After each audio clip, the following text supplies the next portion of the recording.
Ketua Pengadilan Negeri Jakarta Selatan, Muhammad Arif Nurianta atau MAN, ditangkap Kejaksaan Agung karena diduga menerima suap sebesar 60 miliar rupiah. Suap itu diduga untuk menjatuhkan vonis bebas kepada 3 terdakwa perusahaan sawit dalam kasus pemberian fasilitas ekspor crude palm oil atau CPO.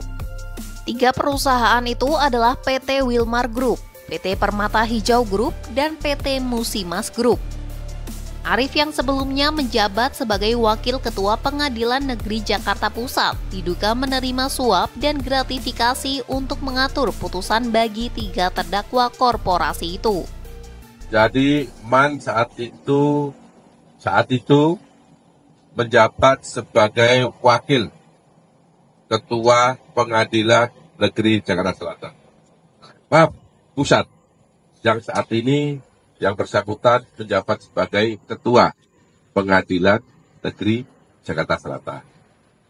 Terkait dengan aliran uang, penyidik telah menemukan bukti yang cukup bahwa yang bersangkutan telah diduga menerima uang tadi karena sampaikan sebesar 60 miliar rupiah untuk pengaturan putusan, agar putusan tersebut dinyatakan on-telah, di mana penerimaan itu melalui seorang panitera namanya WG.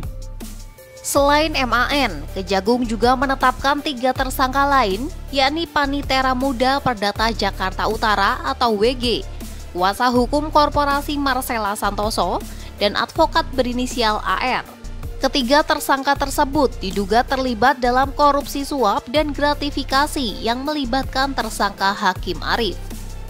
Para tersangka dianggap telah melanggar dakwaan primair pasal 2 ayat 1 JO, pasal 18 Undang-Undang RI nomor 31 tahun 1999 tentang pemberantasan tindak pidana korupsi yang telah diubah dengan Undang-Undang nomor 20 tahun 2001. Sebagai informasi, menurut laman resmi Mahkamah Agung, ketiga korporasi yang terlibat dalam kasus tersebut dinyatakan bebas dari semua tuntutan jaksa penuntut umum dalam kasus pemberian fasilitas ekspor CPO pada 19 Maret 2025. Dalam putusan itu, majelis hakim menyatakan bahwa terdakwa terbukti melakukan perbuatan yang didakwakan, namun tidak dianggap sebagai tindak pidana, sehingga mereka dibebaskan dari semua dakwaan jaksa penuntut umum. Adapun JPU Kejaksaan Agung sebelumnya menuntut para terdakwa untuk membayar sejumlah denda dan uang pengganti. PT Wilmar Group dituntut membayar denda 1 miliar rupiah dan uang pengganti sebesar 11 triliun rupiah. Sementara itu, PT Permata Hijau Group dituntut untuk membayar denda 1 miliar rupiah dan uang pengganti sebesar 900 miliar rupiah.